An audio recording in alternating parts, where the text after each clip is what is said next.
lugar, eu quero dizer que é um grande prazer e uma grande honra estar aqui nesta posição, agradecer aos amigos, aos confrades, né, por terem me colocado nesta posição honrosa de, digamos assim, de abrir, de certo modo, o Congresso, no sentido de me colocarem na responsabilidade de apresentar, né, este tema sob uma perspectiva una e, de certo modo, eu estou aqui numa situação de risco, porque os outros palestrantes estão contando comigo, né?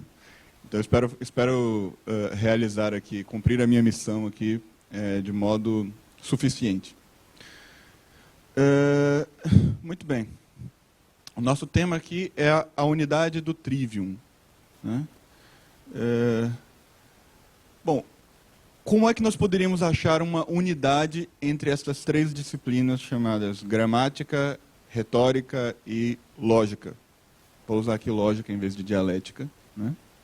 Embora o termo medieval normal fosse dialética, porque a dialética, para a gente, já é a dialética platônica, né? Então, vamos usar a lógica no lugar dela. Lógica é um conceito para nós mais próximo do que eles chamavam de dialética. Então, como é que a gente acha a unidade entre estas três disciplinas, né?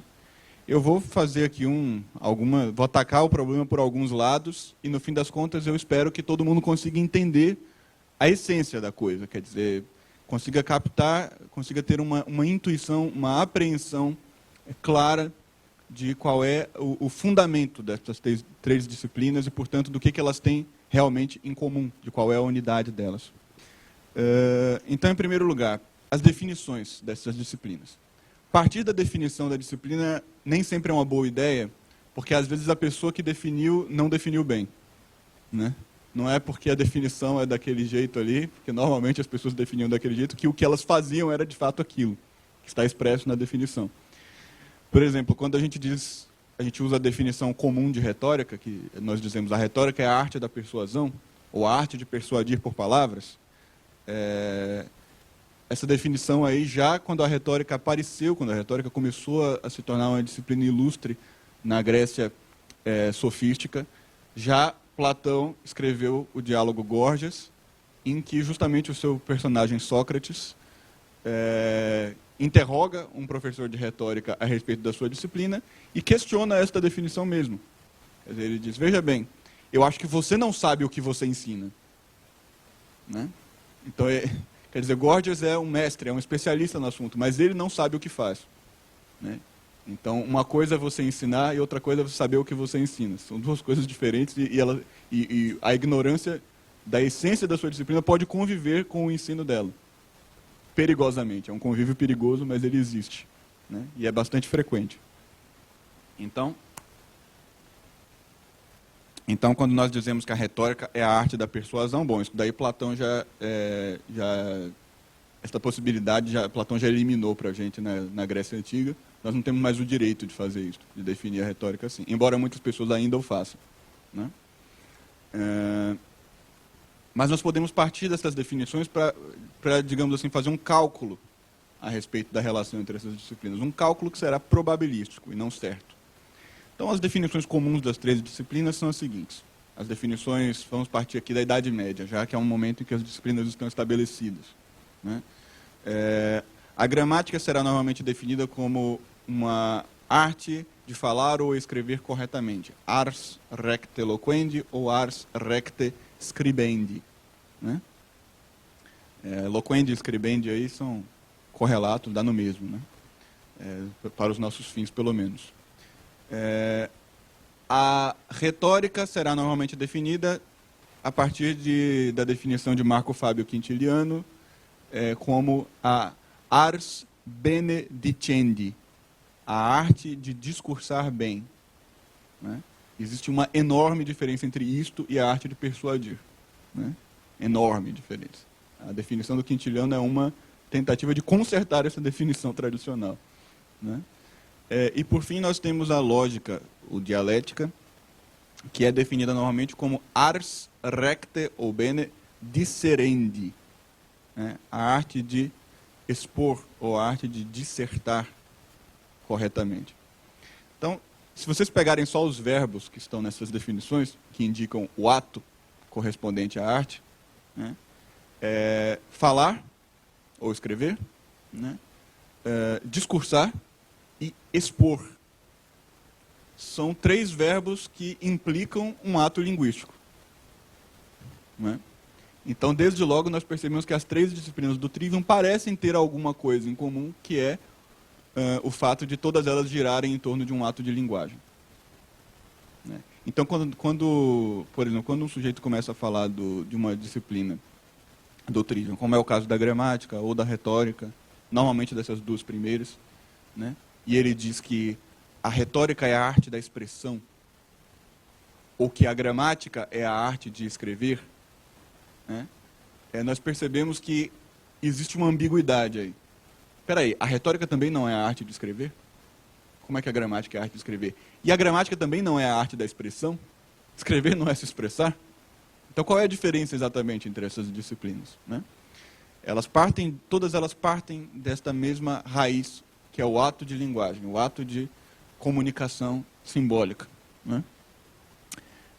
Bom, então isso daí nos dá uma primeira ideia do que é a unidade delas. A unidade delas deve, provavelmente, ter a ver com a linguagem humana.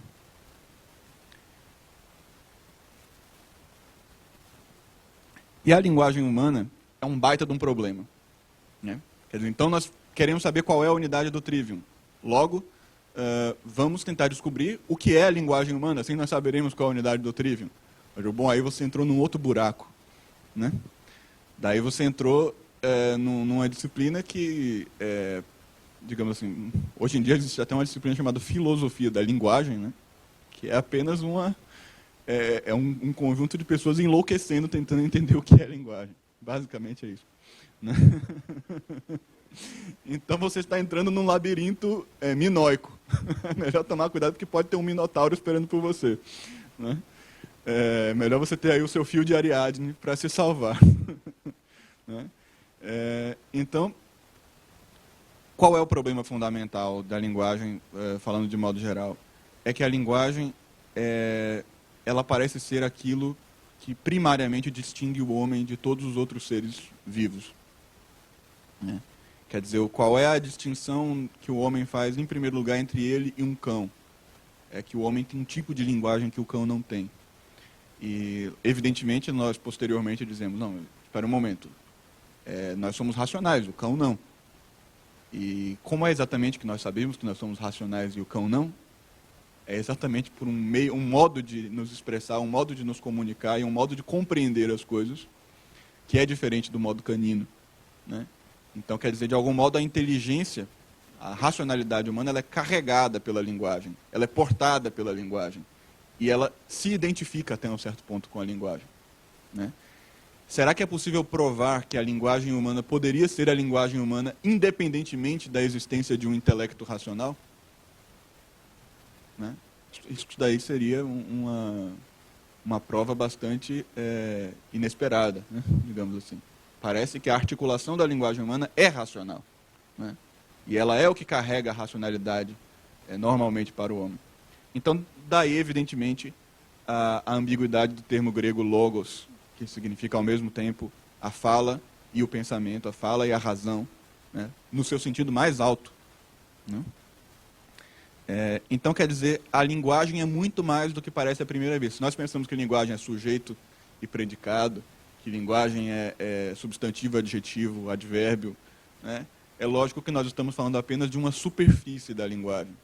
A linguagem é um problema filosófico de primeira ordem, e quando nós vemos um autor como Rosenstock-Huessy, que argumenta com bastante profundidade em favor de uma gramática filosófica, isto é, de que a linguagem implica a existência humana inteira, e de que, portanto, a linguagem é em si mesma, como é que se diz, o modo fundamental de existir e de pensar do homem, nós estamos entendendo a linguagem no seu sentido mais pleno, no seu sentido em que ela toca o intelecto, em que ela se afunda, né, na alma humana. E este é o sentido mais profundo de linguagem. Então, nesse sentido, nós vamos ver diversos louvores à faculdade da linguagem, desde a antiguidade, né, aparecendo justamente louvando este elemento da linguagem, o elemento que torna o homem homem. Como nós conseguiríamos imaginar um homem sem linguagem? Como nós conseguiríamos imaginar um homem que não visse significado nas coisas? E será que a faculdade de linguagem é independente da faculdade de ver significado nas coisas? Ou será que é a mesma faculdade expressa de diversos modos? Então, isto em si significa que o trivium não responde apenas a um modo de existência humano, ou uma coisa que os homens fazem às vezes. Ele responde ao próprio homem em sua essência, no sentido em que ele responde à linguagem num sentido muito amplo, num sentido muito mais amplo do que apenas o sentido formal, o sentido gramatical, o sentido estrutural da língua, digamos assim. Ele responde, quem sabe, até mesmo à linguagem no sentido do Rosenstock-Huessy. Eu digo isto segundo as palavras do próprio Rosenstock-Huessy, quando ele diz que as ciências do futuro são as 3 ciências do trivium. Ele mesmo diz isso, não sou eu que estou colocando na boca dele. Então, ele mesmo associa estas 3 ciências à sua gramática filosófica. E, bom, então quer dizer, existe uma grande profundidade aí implícita na noção de linguagem, existe um potencial muito grande. Outra coisa é saber até que ponto o trivium corresponde a este potencial gigantesco da linguagem, né? Exatamente. Para isso, nós temos que sair das definições e tratar das artes. Então, o que é uma arte? Uma arte é um modo ordenado de atingir um determinado fim, né? Crisipo, o filósofo estoico, a definiria como uma razão pela qual se atinge um fim útil à vida. Assim, ele distinguia uma arte de certas disciplinas que dão muito trabalho, mas não conseguem muita coisa no fim das contas. Talvez na definição de Crisipo, algumas coisas que nós chamamos de ciência hoje não entrassem nem na categoria de arte. Porque não tem nenhuma utilidade para a vida. Muito bem. Então, o que significa abordá-las como arte? Independentemente da definição, vamos ver o que elas fazem, né? A definição é um problema. Seja lá quem for que definiu, ele pode ter captado o fenômeno de modo impreciso, né, ou incorreto. Agora, o que se faz efetivamente? Então vamos falar sobre a prática das 3 disciplinas de modo histórico. Historicamente, o que é a gramática, né? Nós falamos principalmente dessas 2 disciplinas já num curso na confraria de artes liberais, que eu dei na confraria, chamado Gramática e Retórica na Antiguidade. Nós falamos sobre essas 2 primeiras, né? A gramática e a retórica. E a gramática, historicamente, ela é o seguinte: ela é o estudo da linguagem dos poetas. Ela é o estudo dos poetas e de sua linguagem. É basicamente isso. E é muito interessante e raramente enfocado, raramente enquadrado, como a gramática se relaciona com a poesia, como a poesia sempre está presente na arte da gramática ao longo dos tempos, como ela é, na verdade, a base e o fim da gramática. Porque hoje, quando se pensa em gramática, se pensa numa coisa muito distinta. Se pensa no Pasquale e Cipro Neto, né? Mim não come nada, né?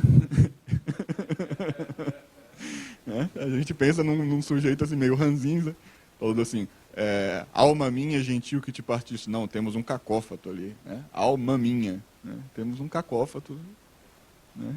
Então, um sujeito meio ranzinza que fica catando imperfeições na fala dos outros. É basicamente isso que é um gramático. É uma figura muito triste do gramático, né? Essa tão nobre profissão foi rebaixada a isso. Pelo menos no pensamento popular. Mas não só no pensamento popular. Ao ponto de uma autora tão séria como a irmã Miriam Joseph, quando aborda a disciplina da gramática, ela cita Dionísio Trácio, que dá ali as partes da gramática, e no final Dionísio Trácio menciona que a gramática chega à crítica, que é a sua parte mais nobre, e que ali também ela envolve o estudo de figuras de linguagem. A irmã Miriam Joseph, muito ingenuamente, Diz, vejam só como a gramática era importante na antiguidade. Ela incluía até a retórica. Mas de onde a irmã Miriam Joseph tirou a ideia de que as figuras de linguagem são domínio da retórica? Se Dionísio Trácio, que é a sua fonte e a sua referência para a disciplina da gramática, está dizendo que não. Por que Dionísio Trácio confundia gramática e retórica e a irmã Miriam Joseph não está confusa? Quer dizer, existe um pressuposto aí, um pressuposto falso. Existe o pressuposto de que a gramática é o que a irmã Miriam Joseph pensa que a gramática é, e não que o Dionísio Trácio pensa que a gramática é. Não existe um esforço de detectar alguma espécie de fundamento por trás desta aparente contradição, né, no currículo da gramática. E esse fundamento se encontra precisamente na poesia. Quer dizer, que também é um aspecto que a irmã Miriam Joseph despreza por simples pressuposto, né, por ter pressupostos modernos e por não se preocupar em entender essas aparentes contradições, esses aparentes paradoxos que se percebe quando se lê um autor antigo. Eu cito sempre o filósofo da ciência Kuhn, quando ele estava escrevendo sobre a sua experiência com Aristóteles, em que ele dizia, eu aprendi a ler Aristóteles do seguinte modo: quando eu li Aristóteles, eu concordava com muita coisa que ele dizia, eu achava muita coisa que ele dizia correta, exata, e daí apareciam umas frases que de repente me pareciam absurdos, tão grandes, tão grotescos, né? E eu ficava chocado como um homem de tão bom senso podia falar tantas coisas absurdas. E com o tempo eu fui percebendo que era justamente focando nos absurdos que eu começava a entender o resto. E eu começava a perceber que eu não tinha entendido nada e que eu estava concordando com outras coisas, né? Mas era por esses absurdos que me serviam de chave para entender a mente de Aristóteles, né? E daí consegui compreender o resto que ele estava dizendo, que até então eu estava compreendendo por meio de preconceitos meus, né? Eu estava interpretando mal, né? Então é mais ou menos isto. Com a gramática é a mesma coisa. A gramática sempre envolveu a poesia. Por quê? Né? Por que sempre se achou que a educação tinha que começar na poesia e por que sempre se achou que a forma mais fundamental do discurso era a poesia? Isto é um problema bastante amplo, mas de modo geral nós podemos dizer que a poesia é a linguagem na sua manifestação perfeita ou na sua manifestação maximamente linguística, né? Na sua manifestação própria, né? Quanto mais poética, mais linguística é a linguagem. Quer dizer, a poesia e a linguagem são sinônimos, né? Em que sentido? A função da linguagem é simbolizar, é comunicar, né? E nós observamos nos povos primitivos que conforme as civilizações vão regredindo, conforme nós vamos voltando na história, o ser humano fala cada vez menos e em situações cada vez mais solenes, né? Quer dizer, a linguagem é usada com muita parcimônia no começo. Algumas pessoas pensam que a linguagem surgiu para você comprar presunto, para você né, vender camiseta, mas não é isto, né? Que a linguagem surge junto com o comércio, mas não é isso. O alfabeto parece ter surgido junto com o comércio, mas a linguagem não, né? Ao contrário, a linguagem parece ter surgido justamente com as situações de discurso religiosas, ou pelo menos de espírito religioso, né? Em que o ser humano não estava ali falando com o seu semelhante apenas, ele estava falando com a divindade, em conjunto com os seus semelhantes. Então a linguagem parece ter surgido num contexto solene, e não num contexto prosaico. E a poesia é justamente esse modo solene de linguagem. E se nós fizermos um estudo da poesia, nós vemos que ela é o modo maximamente concentrado de sentido, ela é o modo em que se fala pouco para dizer muito, né? E ela é o modo que exige mais atenção também. É impossível compreender um poema sem prestar a máxima atenção. E é impossível escrever um poema sem prestar máxima atenção no que se está fazendo, né? Pelo menos um poema bom. Então eu lembro do Edgar Allan Poe, que dizia que um poema longo era uma contradição em termos. Um poema nunca pode ser longo. Mesmo que ele tenha milhares e milhares e milhares de versos, isto não é longo. Porque o que ele está dizendo ali, para ser perfeitamente claro, precisaria ser exposto em milhares e milhares e milhares de tomos, e não de versos. Então, quer dizer, o poema é sempre uma linguagem condensada, é sempre uma linguagem simbólica, compactada. Quer dizer, quando nós lemos um verso como, digamos, nel mezzo del cammino di nostra vita, né? Eu me trovai em uma selva oscura. Quando nós lemos esta imagem do caminho de nossa vida, no meio do caminho de nossa vida, isto em si já possibilita a escrita de tratados e tratados e tratados e tratados, né? Abordando esta imagem sobre os mais diversos aspectos e mostrando como ela é verdadeira em milhares e milhares de sentidos, né? Como ela diz alguma coisa em vários campos da vida ao mesmo tempo, né? Ao ponto de esta imagem ter sido usada na Divina Comédia e outros poetas a retomarem com sentidos totalmente diversos, né? Como o Olavo Bilac, que escreve um soneto intitulado Nel mezzo del cammino, e é um soneto sobre a morte do ser amado, né? Que não tem absolutamente nada a ver com a Divina Comédia, né? Então você percebe que aquilo é uma fonte de inspiração, uma fonte de conhecimento praticamente infinito, né? A partir dali surge todo tipo de inspiração, e nesse sentido é que Susanne Langer diz que o símbolo é uma matriz, né? Ele é uma fonte de conhecimento. Então isso significa que a disciplina da gramática fundamentalmente sempre foi o seguinte: o estudo da linguagem mais pura que um povo possuía, e obviamente das suas obras maiores, né? Das suas ópera magna, né? E que, portanto, era, na verdade, o estudo daquele povo sob a perspectiva mais alta possível. Então, quando um grego estuda Homero, quando um grego estuda na disciplina gramatical a Ilíada e a Odisseia, o menino grego memoriza, recita, explica, analisa a linguagem, fala dos sentidos simbólicos possíveis, das alegorias, das figuras de linguagem, etc, etc, etc. Ele está aprendendo uma técnica que é a técnica de descompactar a sua própria cultura conforme manifestada na forma mais perfeita que ela adquiriu, que foi a poesia de Homero. Então, este menino está aprendendo a ser grego e ele está aprendendo a ser homem, né? E a disciplina gramatical, portanto, em algum sentido, ela é isto. Ela é aprender a ser homem, né? Ela é aprender a ser quem você é, como disse muito bem o Clístenes agora há pouco, por meio da instrução de um mestre que é o maior que tem, né? É o maior ao qual nós temos acesso, que é o nosso poeta maior, né? Então, em cada cultura, este procedimento se repetiu. Como na cultura grega se estudava Homero na disciplina gramatical, durante o Império Romano e durante a Idade Média, o grande poeta era Virgílio, era o poeta que as crianças decoravam antes mesmo de saber escrever, né? Era o poeta pelo qual elas aprendiam sobre a sua própria cultura, né? Por incrível que pareça, né? O cristão medieval aprendia sobre a sua própria cultura lendo a Eneida, né? Evidentemente além da Bíblia, né? Mas não deixa de ser curioso.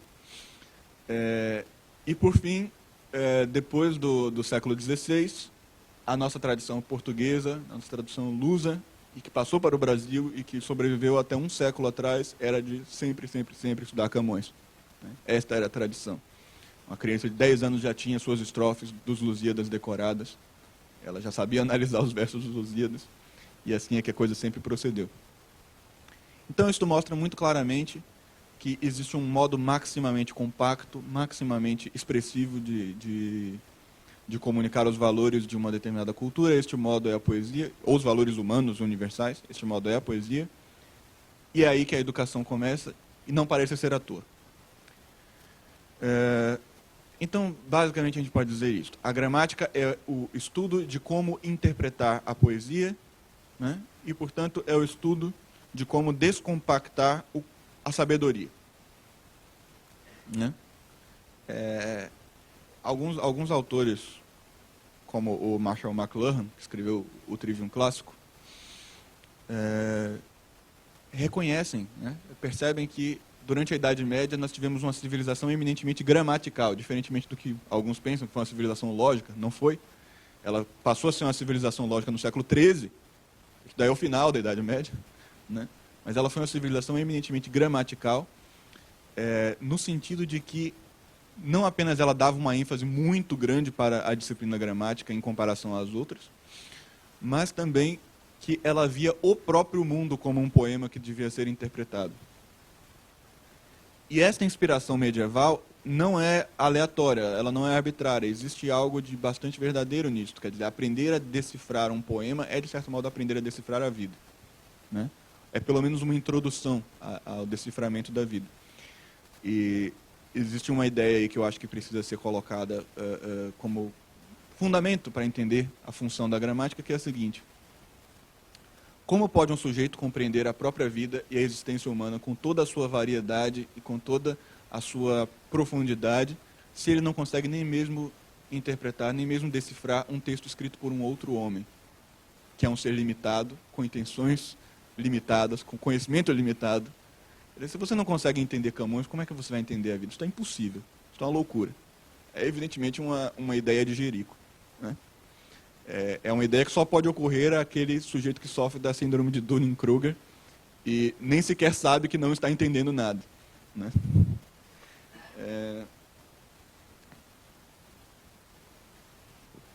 Então eu acredito que nós temos aí mais ou menos claro qual é o fundamento, qual é a essência da disciplina gramatical, qual é a prática dela, mesmo que nós não dominemos a técnica, né? Eu não estou aqui discutindo a técnica parte por parte, mas a partir daí é muito mais fácil compreender a técnica. Por que estudar figuras de linguagem, então, na gramática?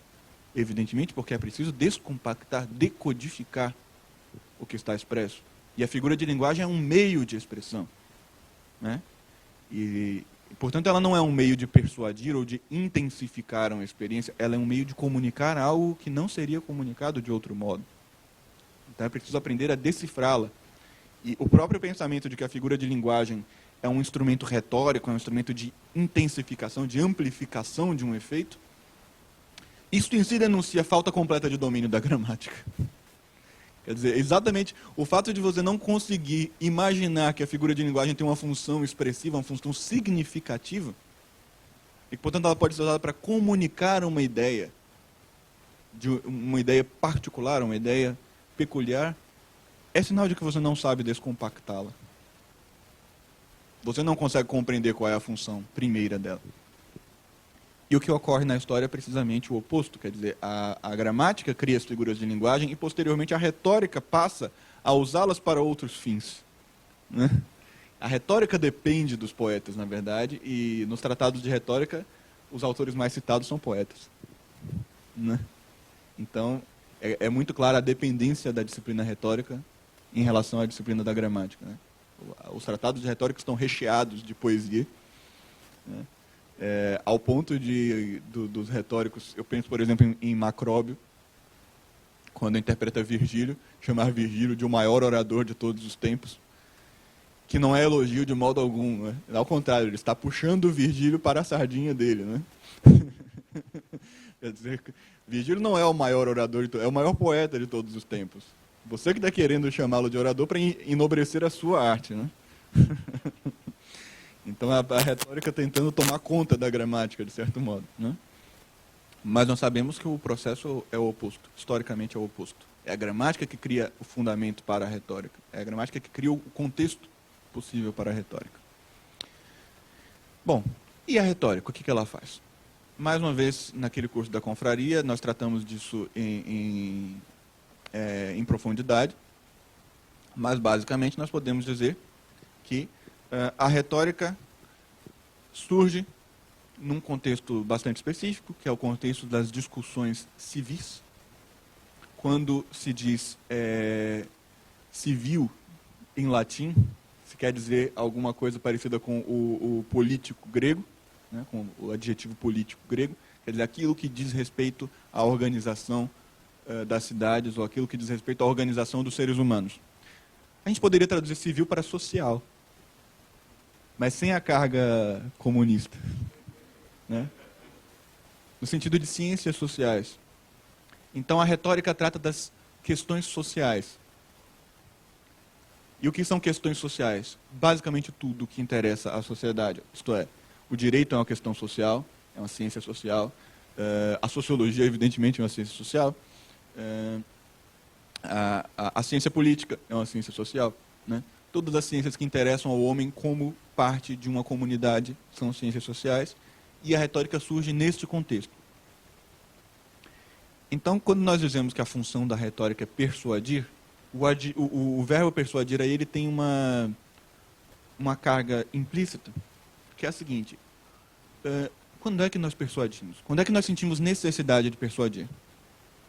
Por exemplo, o velho do Restelo, quando ele está lá discursando para os portugueses nos Lusíadas, os portugueses estão saindo, né, estão embarcando para a sua jornada rumo às Índias, e o velho do Restelo passa aquele sabão neles, dizendo que aquilo é ambição vã, que eles estão arriscando as vidas e os filhos da pátria por motivos fúteis, né, apenas por glória, e assim por diante. Aquele velho do Restelo ele está persuadindo os portugueses.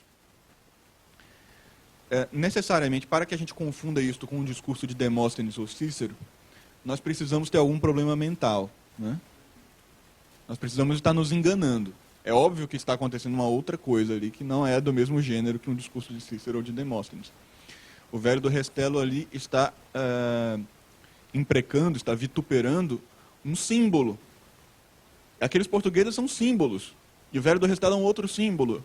E são símbolos vituperando outros símbolos. Então aquilo tem uma dimensão espiritual muito maior do que um discurso de Cícero contra Catilina, por exemplo. Por quê? Catilina era um sujeito concreto, que tinha uma vida concreta, viveu numa época concreta e estava fazendo uma coisa concreta. Estava tentando derrubar o Estado romano e botar outra coisa no lugar. Qual é o valor simbólico de Catilina? Bom, você precisa ser um ensaísta com alguma inspiração simbólica para você tirar um significado existencial daquilo.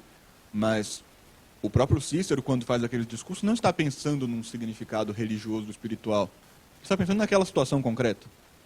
Eu quero que esse sujeito suma. Eu quero que prendam, que matem, que acabem com ele, porque ele não faça esta revolução e não mate todo mundo. Né? Quer dizer, nós precisamos resolver esse problema aqui agora. Esta é a mentalidade retórica. A mentalidade retórica é o seguinte: eu tenho um problema, preciso resolver. O significado existencial deste problema fica para as outras disciplinas interpretarem depois. Né? Mas a retórica não se preocupa com ele, ela se preocupa em resolver o caso. E resolver o caso é o que está implícito no verbo persuadir. Quer dizer, nós persuadimos indivíduos a respeito de situações concretas. Está aí a genialidade de Aristóteles quando ele diz que a retórica é a antístrofe da dialética, né? E quando ele define a retórica justamente como essa disciplina que trata do caso particular e que, portanto, não pode ser confundida com a lógica que trata do geral. Né? A retórica é a única ciência do particular que existe. Né? É a única ciência, é a única disciplina que consegue tratar do particular sob forma teórica. E esta é a importância fundamental dela. E é por isso que ela surge nas questões civis. Porque nas questões civis nós temos que resolver assim. O problema de uma questão civil, por exemplo, se você refutar o comunismo, você não derruba a União Soviética. Derrubar a União Soviética é um problema político. É um problema que precisa ser resolvido na prática. E como é que você faz? Mata o cara que está no comando, é assim que você resolve. Né? Se você quer derrubar um governo, é assim que você resolve. Você mata o cara que está mandando. Se você argumentar contra ele, a ideologia dele, isso não vai causar efeito nenhum, absolutamente nenhum. Né? Pode ser que alguém algum dia leia o que você escreveu e não se convença da ideologia do sujeito, mas isso não vai derrubar o governo dele. O que vai derrubar o governo dele é se alguém agir contra ele, em particular, individualmente. Alguém tem que ir lá e bater nele. Alguém tem que ir lá e prender, alguém tem que ir lá e fuzilá-lo. É assim que funciona. Né?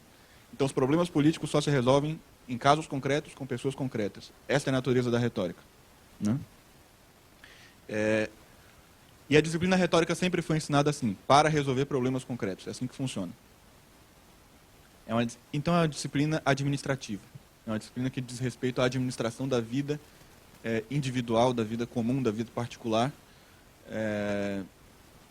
da vida como ela é, e não da vida como ela pode ser ou como ela será. Né? é assim que a disciplina retórica é. E ela tem um outro fundamento muito interessante, que é o seguinte: como é que você resolve os casos concretos? Bom, como eu disse, você vai lá e mata, você vai lá e fuzila, você vai lá e prende, e assim você resolve os casos concretos. Você vai lá e insulta, pelo menos, né? Você tem que insultar a pessoa, né? Você tem que fazer alguma coisa contra a pessoa. E é assim que você o condena. O juiz tem que condenar o indivíduo, não basta ele condenar a ideologia do indivíduo, né? Senão o caso judicial não foi resolvido.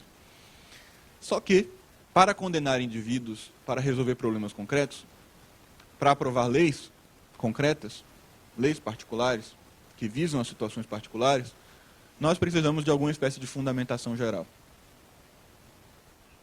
Né? Especificamente, que tipo de fundamentação? E daí nós nos perguntamos, quais são os valores que estão envolvidos, quais são os conceitos que estão envolvidos, os conceitos gerais que estão envolvidos nas questões civis, ou nas questões sociais, como vocês quiserem.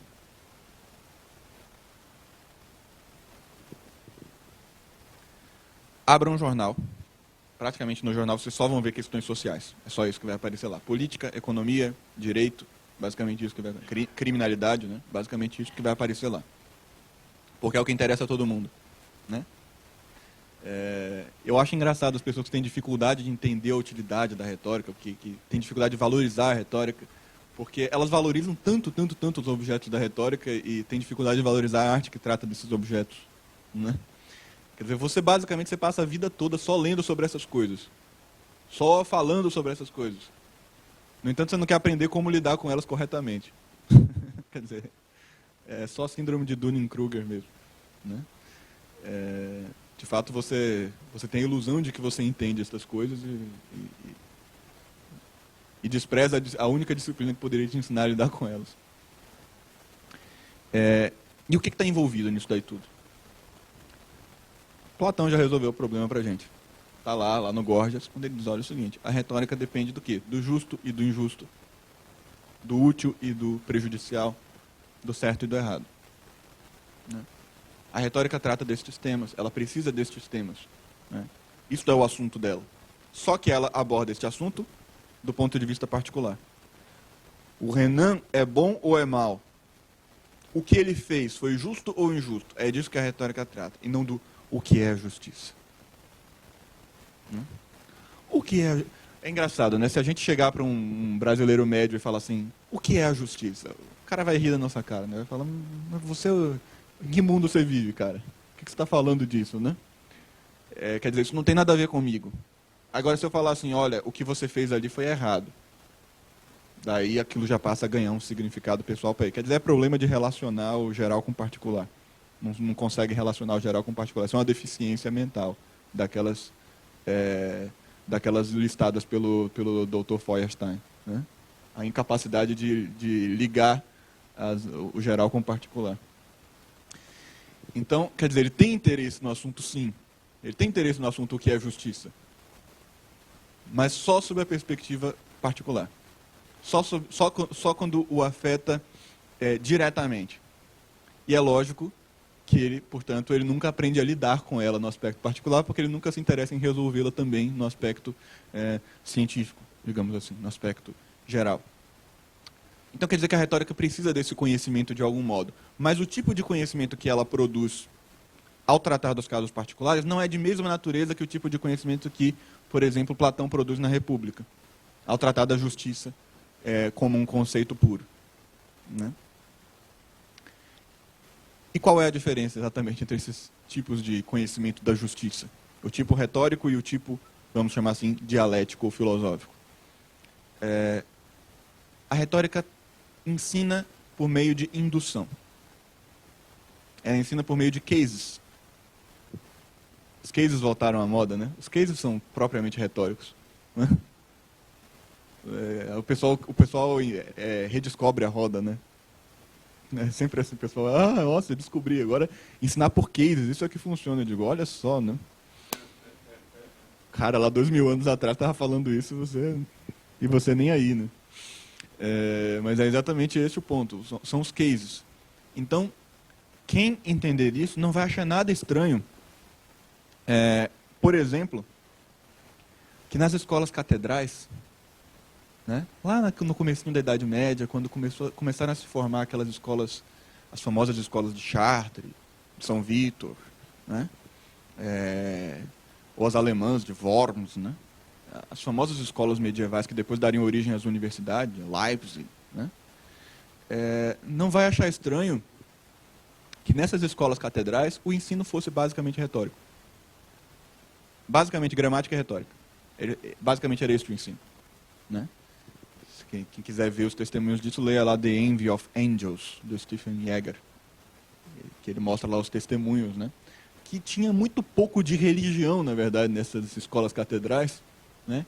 E o que tinha no lugar da religião, a religião, lógico, era um elemento da cultura, né? Mas não era ali o objeto do ensino daquelas escolas. Qual era o objeto do ensino daquelas escolas? Uma coisa chamada mores. Os costumes, o caráter, o comportamento, a etiqueta, como vocês quiserem traduzir essa palavra de sentido bastante abrangente em latim, que deu moral, né? Mores foi o que deu moral. São os costumes, o certo e errado, ética, se vocês preferirem. E o que eram esses mores? Como é que eram ensinados esses mores? Daí a gente veja que esquisito, né? A gente vai lá ver os testemunhos deles e eles usam, assim, dentro das mesmas frases, como se estivesse falando da mesma coisa, retórica et mores. O que você ensina? Retórica et mores. A retórica e a ética. Como se fosse parte da mesma disciplina, do mesmo curso. Como se uma coisa desse na outra. Nós vemos o tratado mais influente de retórica da Idade Média, foi escrito por um sujeito chamado Alcuino, bem-aventurado Alcuino, que foi como é que se diz, o introdutor da educação carolíngia, o sujeito que criou a educação medieval, basicamente, né? Alcuino escreveu um tratado sobre retórica, muito popular durante a Idade Média, muito usado como manual, chamado De Rhetorica et Virtutibus. Qual é a relação que esse sujeito via entre retórica e virtudes? Por que ele escreveu um tratado que fala das duas coisas como se fizessem parte do mesmo curso? Porque o que é que se considerava ali uma virtude? O que é que se considerava ali mores? A capacidade de lidar corretamente com as situações do mundo. Ou seja, os casos concretos. O sujeito que era formado nas escolas catedrais, ele era formado para ser um príncipe. Mesmo quando ele era um bispo. Porque o bispo nessa época era um príncipe também. Ele era formado para administrar um povo, uma comunidade. E ele tinha que lidar com todo tipo de vicissitude da vida pública que você tivesse que imaginar. Quer dizer, ele tinha que usar influência, ele tinha que usar contatos, ele tinha que usar as armas do mundo, vamos dizer assim. E o medieval, e eu fico impressionado como esses medievais eram inteligentes. Né? A gente pega um sujeito como Alcuino, qual era o fundamento que Alcuino tinha para ter essa ideia? Mas ele percebeu exatamente para que servia o negócio. Ele bateu o olho ali e falou, isso aqui vai ensinar o cara a lidar com esses problemas do mundo. Então, é claro que o fundamento disso daí, qual era o tratado de moral que era estudado nas escolas catedrais? Será que era a Ética Nicômaco? Não. Qual era? De Officiis, sobre os deveres morais. Escrito por quem? Cícero. Quem é Cícero? Um político. Né? Então, quer dizer, aquilo é um ideal de cavalheirismo político e um tratado sobre como lidar com as vicissitudes da vida pública, preservando o seu caráter. Né? E aquilo virou também o ideal de cavalheiro medieval. Aquilo foi aplicado à nobreza medieval. O ideal do aristocrata romano, né, informado pela filosofia, mas voltado principalmente para a vida prática. Como ser bom na prática. Né? Com uma grande ênfase na virtude da temperança, que é a virtude principalmente de mostrar com todo o seu ser o equilíbrio interior que você conquista. Né? Então a virtude se expressa em todos os seus atos. Esta é a virtude da temperança. É a conquista da virtude no gesto, da virtude no tom de voz, da virtude no olhar. Uma descrição bastante comum na Idade Média de um homem virtuoso era a seguinte: nos olhos dele brilhava o fulgor da virtude. Quando ele olhava para você, você sentia a virtude dele. Isso é temperança, né? Veja, vocês pensando que temperança é controlar impulso sexual, né? Meu Deus do céu. Como vocês rebaixaram a virtude da temperança. Pois é, esta era a ideia de temperança na Idade Média, e ela estava intimamente associada à retórica. A ideia da virtude estava intimamente associada à retórica. A questão era formar um cavalheiro, um homem capaz de trazer a virtude para o mundo prático, para o mundo da vida concreta. Vocês percebem como a perda de uma disciplina como a retórica pode criar um abismo entre a cultura e a vida real? No sentido de que as pessoas não conseguem mais conceber para que serve aquela porcalhada toda lá? Por que o sujeito está enfurnado na universidade estudando aquele assunto? Se não tem um canal de comunicação entre aquela ciência geral e o mundo particular? E mais do que isso, porque embora hoje, mais uma vez, os nossos autores mais célebres que tratam das artes liberais costumem dizer que a lógica vem antes da retórica, é o oposto que é verdadeiro. Porque eles pensam que a retórica é a arte da expressão. E isso daí não tem qualquer fundamento. Isso daí é uma ideia moderna que não tem nenhum fundamento no sistema das artes liberais. O sistema das artes liberais considera a retórica o caminho para a lógica, e não a arte da expressão. Por quê? Porque você aprende por indução, filho. Como é que você vai chegar num conceito geral se você nunca viu casos particulares? Como é que você vai refletir sobre a justiça se você não sabe, nunca tentou ver o justo e o injusto num caso concreto? Então a retórica é a arte de exercitar a prudência, né? E é a partir desta arte que é possível fazer a depuração conceitual do que é a justiça, do que é o bem, do que é o mal e assim por diante. Então percebe-se claramente que o ensino lógico dependeu, na Idade Média, em grande parte dessas escolas catedrais, cujo ensino era basicamente retórico, voltado para as coisas do Estado, né, para a administração do Estado. Então vejam que interessante. A disciplina retórica, do que ela trata? Qual é, na prática, o assunto da retórica? A vida humana, e especialmente a vida humana na relação que ela tem com os outros, com a comunidade. É bem característico dessa noção de virtude ciceroniana e retórica, que ela raramente fala de pecados privados, de erros privados. Né? O interesse, tanto de Cícero em De Officiis, quanto destes professores das escolas catedrais, era que as pessoas conseguissem se portar em relação às outras. Que elas amassem as outras, que elas demonstrassem amor pelas outras. Havia uma etiqueta do amor que marcava o cavalheiro. O cavalheiro era reconhecido pela etiqueta do amor, que ele aprendia nessas escolas. Né? E a noção principal de justiça, de bem, de mal, de certo e de errado, era como as suas ações afetam o seu semelhante. Então a noção de pecado, nesta perspectiva, é uma noção social de pecado. E quem poderá questionar que a noção social de pecado é o jeito mais fácil de entender o que é um pecado? É a porta para algum dia entender o que é um pecado privado, um erro que não afeta diretamente as outras pessoas, mas que faz mal apenas a você. Quer dizer, não é muito mais fácil reconhecer o erro quando ele faz mal a alguém? Então essa não é a porta de entrada para algum dia chegar à essência do erro, nele mesmo, independentemente dos efeitos dele? E nós vemos que este é o principal interesse de Cícero, né? no De Officiis. Hoje há um fenômeno bastante peculiar, que é o seguinte: as pessoas que não sabem cumprir as suas obrigações sociais em sentido amplo, em relação aos outros, ao próximo, e que tentam compreender a moral no seu sentido mais elevado, ou mais difícil. E isso causa conflitos existenciais gigantescos. As pessoas começam a se tornar bastante ridículas nesse processo de tentar se moralizar, começando pelo alto. Porque nós vemos aquele sujeito que considera, por exemplo, que a ele lhe parece que é perfeitamente moral, por exemplo, ele insultar os seus pais para defender um determinado valor que ele considera melhor, né? Ou seja, é um sujeito que tem problemas para cumprir o quarto mandamento e está tentando cumprir o primeiro, né?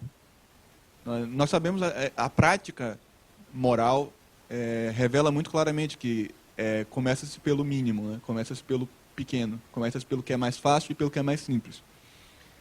E justamente a retórica é isso. Começar pelo que é mais fácil e mais simples. E quando você chega lá, você vê que não é tão fácil e tão simples quanto parecia.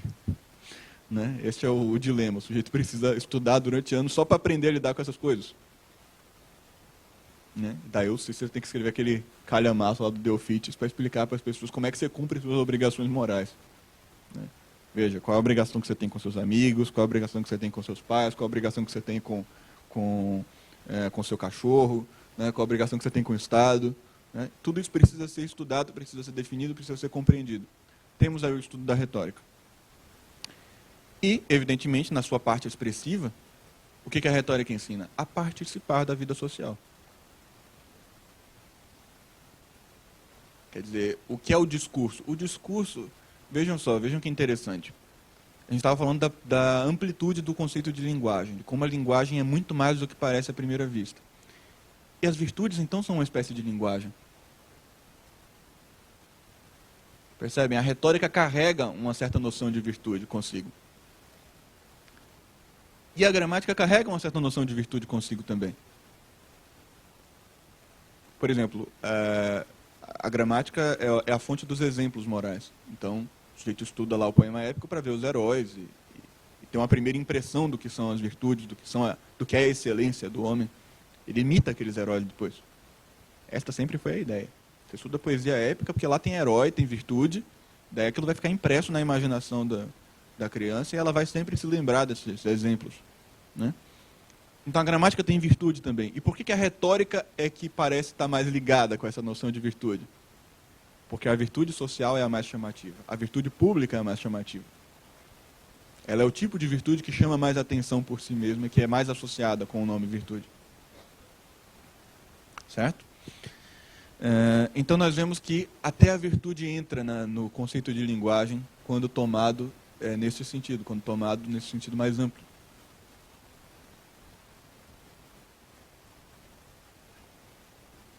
E o discurso em si, a catilinária, né, a filípica, né, os discursos das filípicas,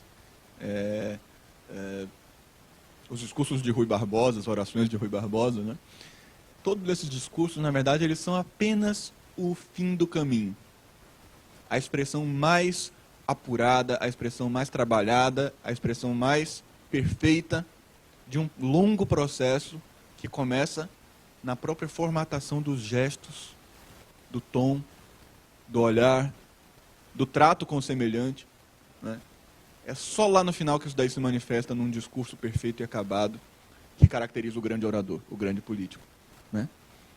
Dotado sempre de um conceito moral. Daí vocês entendem a definição de orador do Quintiliano. Né? Vir bonus dicendi peritus. O homem bom que é perito no discurso. Né? Então daí vocês entendem por que ele botou esse bônus lá no meio. O homem bom, porque é bom. Né? Por que isso é necessário para a retórica?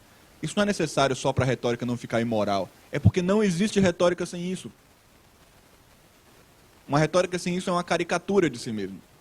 Não existe um grande orador que não seja bom. Isso não pode acontecer. Né? Exatamente porque a retórica traz consigo um grau de virtude. Ela precisa desse grau de virtude para se desenvolver. Isso vem junto com ela. Né? Então, nesse sentido, a virtude é filha da retórica. Né? A virtude, evidentemente, nesse sentido um pouco mais social, como eu falei. Né? Então, esta é a prática histórica da retórica. É isso. Né?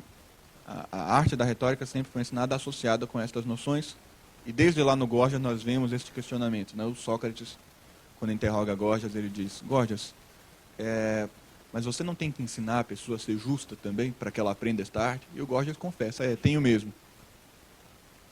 E eu ensino. Ele tem que contar uma mentirinha ali, porque né, ele acaba percebendo que ele tem esse dever também. Ele tem que ensinar alguma coisa sobre a virtude para a pessoa poder ser um grande orador. Então a retórica traz isso consigo. E a lógica? Então, vimos aí as práticas das duas primeiras disciplinas, como é que eram. E a lógica? A lógica, em todas as suas formas, não vamos discutir aqui a tecnicidade da lógica, ela é a disciplina mais técnica das três, né? Mais árida, inclusive. e não vamos entrar nos detalhes, né, embora isso fosse talvez rigorosamente necessário para de fato compreendê-lo, mas é possível ver que em todas as suas manifestações ela é uma arte de depurar. O que se faz com a lógica? Se toma, por exemplo, o verso de Dante, Nel mezzo del cammino di nostra vita, e se pergunta o que Dante quer dizer exatamente com isso. E daí começam-se a elencar possibilidades, a questionar essas possibilidades e ver se essas possibilidades têm alguma coerência entre si, como é a estrutura conceitual delas. Isso quer dizer que no processo de logicização do verso de Dante, o verso de Dante perderá todo, ou, digamos assim, 99% do seu significado. Ele acabará adquirindo um significado muito específico, muito claro, porém muito mais pobre. Não é isso? Ele vai perder todo o valor de inspiração, todo o valor inspirador, e vai receber um significado definido que pode ser transmitido, né? E que pode ser questionado. Porque o verso de Dante não pode ser questionado.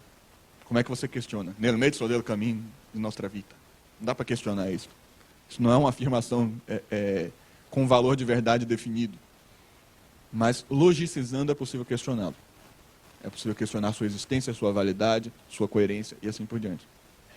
Mas, para isso, nós temos que primeiro restringi-lo a um dos seus significados possíveis. Então, vocês percebem como as duas disciplinas anteriores entram nesse processo. Primeiro, eu recebo uma inspiração, um símbolo. Essa inspiração, este símbolo, é interpretada no seu significado social, na sua aplicação social. Ela é interpretada segundo as categorias da justiça e da injustiça, do bem e do mal, do certo e do errado, do útil e do prejudicial, né? E daí ela já perde um pouco do seu significado inspirador, mas ela ainda preserva um significado social, né? Em terceiro lugar, eu depuro até esses conceitos sociais e digo, mas exatamente o que é que você quer dizer com isso? Porque eu quero saber se é verdade ou não. E daí ela perde mais ainda do seu significado original e finalmente se torna um conceito. E quando ela se torna um conceito, bom, agora nós podemos trabalhar sistematicamente com ela e podemos debatê-la, inclusive, né? Antes disso não podemos, né? Se vocês entrarem num debate retórico, propriamente retórico, vocês vão ver que como é que se resolve um problema retórico? Não é na base do esclarecimento de conceitos e discussão destes conceitos. É na base de quem argumenta melhor e parece mais razoável. Você usa todos os instrumentos disponíveis para isso, né? Porque se você tentar fazer o oposto, se você tentar pegar... acusa você de alguma coisa, você tenta se defender pegando um conceito que ele usou e analisando logicamente, você vai perder. Tá? Porque você não vai conseguir dizer absolutamente nada que tenha valor para te defender no processo. Você está defendendo o seu caso concreto, você não está defendendo uma ideia. Mesmo que você consiga defender e provar a ideia, isso não significa que ela se aplica no seu caso concreto. Então, quer dizer, percebe-se que a dimensão dessas três disciplinas é muito circunscrita, né? É muito especial. E que existe um processo de retorização do símbolo e depois de logicização do conceito retórico, do argumento retórico. E é só por meio deste processo que se chega no conceito, pelo menos como ele deveria ser, né? Um conceito verdadeiro, que realmente corresponde àquele símbolo inicial em algum sentido. E a dialética, então, lógica, desculpem, é sempre uma arte da depuração. O que se estudava em lógica? Vou dar um exemplo apenas para que fique bastante claro o que eu estou dizendo. Geralmente se começava estudando lógica na Idade Média por meio do Isagoge de Porfírio, né? Que é uma apresentação das categorias de Aristóteles. Então o pessoal pensa, lógica, silogismo. Não, antes do silogismo, o que eles aprendiam? Eles aprendiam a depurar uma palavra e transformá-la num conceito. E como é que se aprende isso? Com as categorias de Aristóteles. Quais são os sentidos possíveis dessa palavra? Quais são as ambiguidades dessa palavra, né? O tratado sobre a dialética de Santo Agostinho está incompleto. O que a gente tem é isso, ele falando o que é um nome, o que é um adjetivo. Parece gramática no começo, né? Porque ele está falando de ambiguidade, exatamente para que as pessoas tenham a capacidade de diferenciar a expressão linguística do conceito transmitido, né? Que é preciso fazer esta distinção. E só depois você raciocina em cima dela. Só depois você questiona, você critica, você depura, você debate sobre ela. Então, você quer um sinal assim de amadorismo intelectual de primeira linha, é quando o sujeito tenta questionar um símbolo poético ou um argumento retórico de um ponto de vista lógico. Aí vocês vão falar, Rafael, mas eu vi autores celebrados que fazem isso. São todos burros.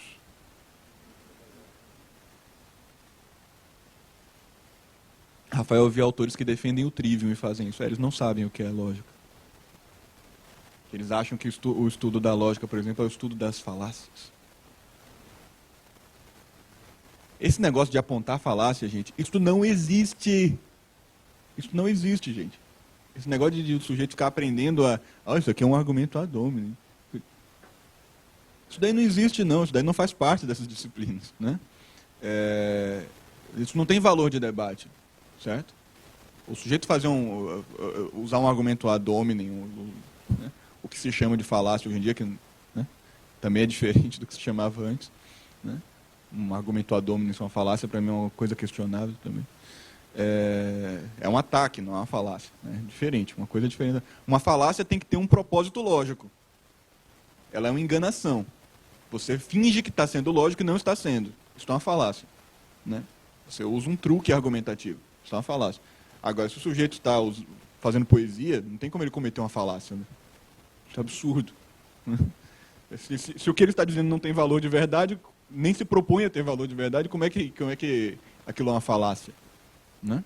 E a retórica também, porque embora ela vise a persuadir, ela não visa como é que se diz, a criar conceitos científicos. Então não existe falácia em retórica, né? Existem argumentos bons e argumentos ruins, né? É isso que existe, argumentos prováveis e improváveis. Agora, falácia em retórica não existe, a não ser que o sujeito use uma argumentação lógica dentro do discurso retórico, né?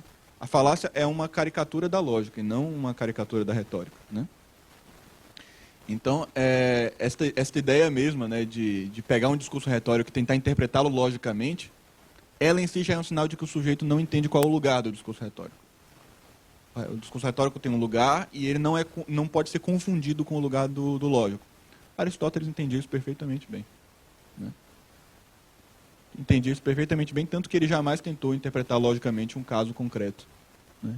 Isso jamais foi feito. Quando ele fez os analíticos, ele definiu o objeto. Quando ele fez a retórica, ele definiu o objeto da retórica também.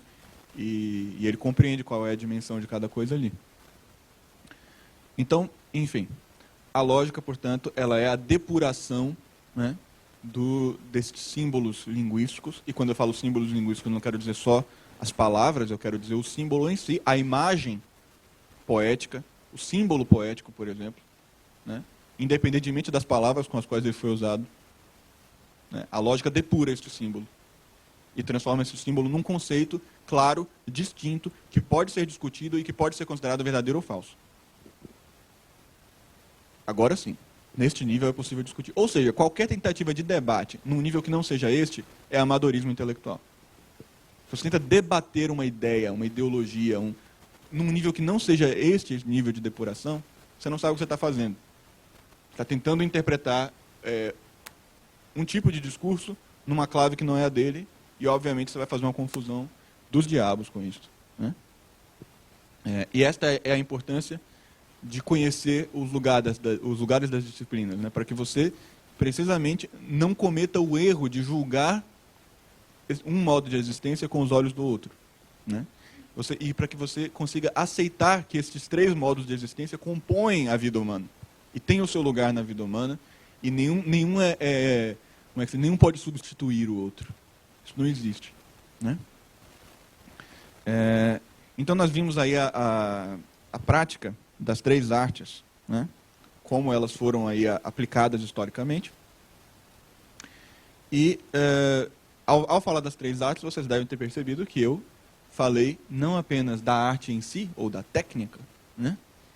Mas também falei do seu objeto, ou da sua matéria, vamos dizer assim, do material que ela usa, o material do qual ela parte, né? E daí nós temos, talvez, o sentido mais amplo da linguagem, como eu falei aqui no comecinho da palestra.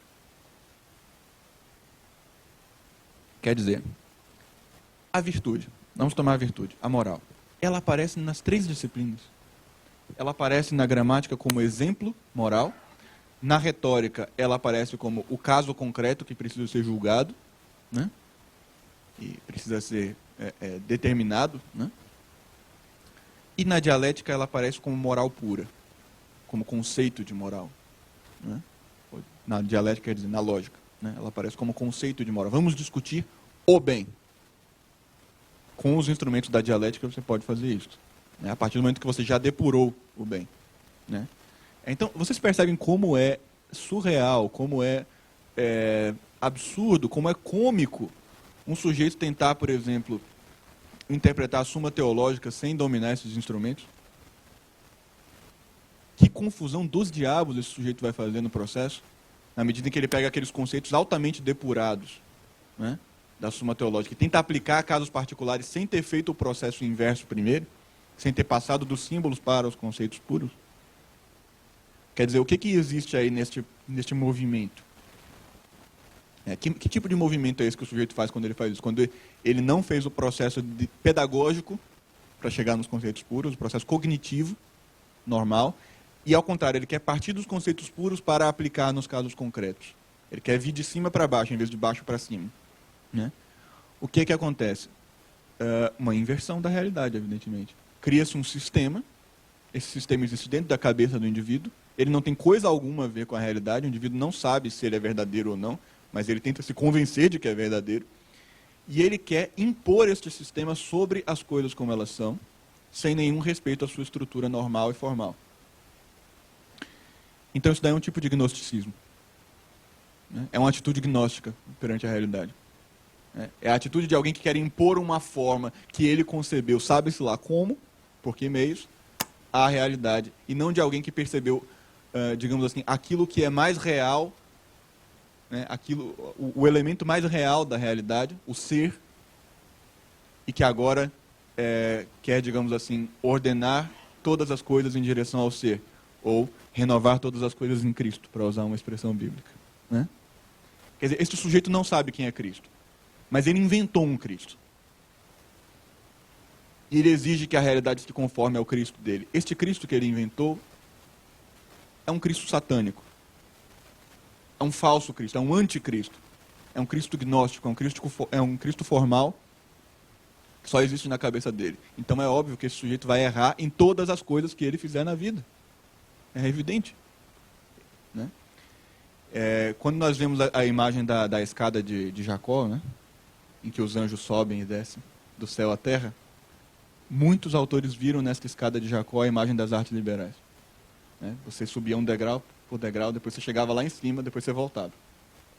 É assim que a coisa funciona normalmente. Você conseguiu depurar o conceito, quando você vê o conceito já depurado, você faz o processo inverso. Você já conhece o caminho, né? Agora, e quando o sujeito não tem a escada? Como é que ele pode fazer o caminho de volta? Ele não está fazendo o caminho de volta nenhum, ele está descendo ao inferno. A escada que ele está descendo não é a escada que vem do céu para a terra, é a escada que vai da terra para o inferno. É esta escada que ele está descendo, né? É caminho certo. Né? Então vocês percebem por que essa estrutura das 3 disciplinas se formou, né? E como é que não apenas a língua em si, mas todos os conceitos caros à existência humana, como o conceito de bem e de mal, por exemplo, aparecem nas 3 disciplinas. Sob formas diferentes, mas nas 3 disciplinas. Então qual é exatamente a distinção e a unidade entre essas disciplinas, entre essas 3 disciplinas? A distinção nós parecemos ter visto. Elas têm estágios de depuração diferentes e elas atuam sobre camadas diferentes da vida humana. Alguma dessas camadas pode deixar de existir? Não. O homem pode deixar de perceber as coisas simbolicamente? Não. O sujeito que tenta estudar a Suma Teológica daquele jeito errado que eu falei, o que ele faz? Ele pega os conceitos puros da Suma Teológica e interpreta como símbolos. E a imaginação dele fica extremamente pobre e, portanto, ele não consegue aplicá-la na realidade, evidentemente. Porque aquilo é um conceito específico, que não tem nenhum valor inspirador, né? Então o sujeito não pode se privar da linguagem simbólica, ele precisa da linguagem simbólica para pensar. Ele não pode se privar de ser um sujeito social, porque o homem é um animal político, como dizia o Stagirita, né? E o homem ser um animal político implica que, mesmo na ausência hipotética de uma sociedade, o homem agiria como um animal político e precisaria pensar em termos políticos também, até para se julgar a si mesmo. Ele teria que se considerar um semelhante para se julgar a si mesmo, né? Então, o homem é um animal político na sua essência. Ele não é bom, mas a sociedade o corrompe. Ele já nasce social, né? E se o Rousseau acha que social é corrupto, ele já nasce corrupto também, né? Quer dizer, o homem já nasce com essa natureza social. Ele já pensa nesses termos, ele já precisa desses termos para julgar o resto da realidade inteira, né? Então ele não pode se livrar dessa dimensão. Ele também não pode se livrar da dimensão dialética, porque ela é a dimensão da verdade, a dimensão lógica, porque ela é a dimensão da verdade exata, clara, precisa, e que pode ser, portanto, questionada, demonstrada, e assim por diante. Então ele não pode se livrar dessas três dimensões. O homem se vive nessas três dimensões, né? Agora, evidentemente, se a gente pensasse em um camponês romano, ele vivia nestas três dimensões? Vivia, mas ele era instruído nessas três dimensões? Não. Ele precisava ser instruído nessas três dimensões? Depende, né? Um camponês romano não tinha que discursar no Senado. Então nós estamos falando, ao mesmo tempo que nós estamos falando de dimensões que existem permanentemente na vida humana, nós também estamos falando de dimensões que afetam, por mais que afetem todos os seres humanos, afetam especialmente e tornam especialmente responsável aquele homem que é encarregado de representar essas regiões da vida perante os outros. Então, quem é o homem especialmente retórico? É o político. E um político desprovido de educação retórica é o quê? É uma farsa, é uma mentira, é uma aberração, é um criminoso e tem que ser tirado de lá imediatamente. Ele está fazendo mal a todo mundo. Cada segundo que ele passa lá, ele está fazendo mal à sociedade inteira, né? O resto da humanidade aprenderá a pensar retoricamente, aprenderá a se comportar retoricamente a partir daquele sujeito ali. Então, se ele não sabe fazer isso, o resto também não vai saber, né?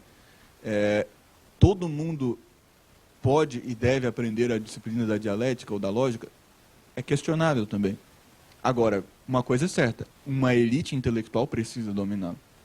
Porque se esta elite não dominá-la, certamente o resto da sociedade viverá errado toda vez que tiver que lidar com esse terceiro nível de realidade. Porque não terá quem instruir. Quem o instrua, desculpa. Não terá quem o instrua. Talvez o camponês não precisasse ser um dialético, ou ser um lógico. Mas ele precisa de alguém que, quando surgir um problema lógico, diga a ele o que fazer. Não é isso? Né? Daí a importância da universidade. A universidade surgiu para isso, né? Infelizmente, ela não cumpre em nenhum sentido esse papel, mas ela surgiu para isso.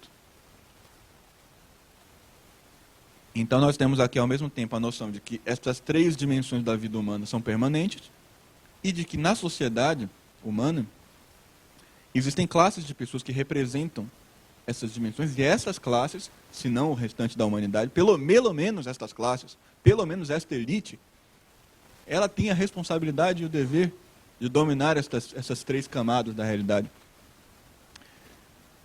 Existe um comentário medieval escrito por Bernardo Silvestre, que alguns sugerem ser Bernardo de Chartres, não é certo, o grande professor Bernardo de Chartres, né? Ficou famoso na Idade Média, nas escolas catedrais. Mas, com certeza, Bernardo Silvestre, mesmo que não seja o de Chartres, ele era um grande intelectual medieval. Bernardo Silvestre escreveu um comentário à Eneida, né? Neste comentário, existe um momento em que Enéas, o herói, desce aos infernos, como é de praxe na poesia épica, né? Para encarar as suas culpas, para encarar as suas fraquezas e voltar mais forte para cumprir sua missão. Isso é de praxe na poesia épica, desde Odisseu, né? Enéas desce aos infernos e lá, antes de entrar, ele encontra quem? O guardião dos infernos, que é Cérbero. Cérbero é aquele cão de 3 cabeças, né? Cérbero é pintado por Virgílio com cores monstruosas, Ele é um cão gigante, ele não é um cão qualquer, ele é um monstro, não é? E os pelos dele são serpentes, né? Ele tem 3 cabeçorras enormes, né? Dentes afiados, e ele é insano, né? A figura de Cérbero é insana, é um cão enlouquecido, um cão sofrendo de raiva, digamos assim, né? Muito feroz mesmo. E Enéas dá um bocado envenenado para ele, ele come e dorme, né? Daí Enéas passa por ele. Esta é a estratégia que a Sibila encomendou a Enéas para que ele passasse por Cérbero. Bernardo Silvestre, com a astúcia, a inspiração e a inteligência características de um intelectual medieval, comenta: Cérbero representa o trivium e cada cabeça é uma das 3 artes liberais. Né?